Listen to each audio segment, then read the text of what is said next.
SF news channel में आप सभी का खैर मकदम है। आइए बढ़ते हैं आज की अहम खबर की जानिब। शहर में जुमेरात की शाम होने वाली शदीद बारिश के बाद Hyderabad metropolitan water supply and sewerage board HMWSSB ने ऐलान किया है कि हिमायतसागर जखीरा आब का एक फील्ड गेट दरवाज़ा आज रात 10 बजे खोल दिया गया।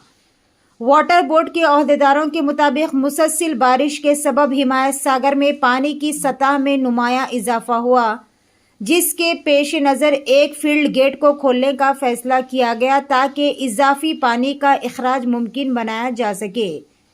मूसी कैचमेंट के इलाकों के लिए अलर्ट। हिमायतसागर में भारी सैलाब की वजह से MLA प्रकाश गौड़ अपने अहलकारों के साथ हिमायतसागर गेट लिफ्टिंग प्रोग्राम में हिस्सा लिए। आइए देखते हैं इस खुसूस में वहां के चंद मनाजिर। पेश है हमारे नुमाइंदे रिपोर्टर मोहम्मद सलीम की SF न्यूज़ चैनल के लिए ये खुसूसी रिपोर्ट।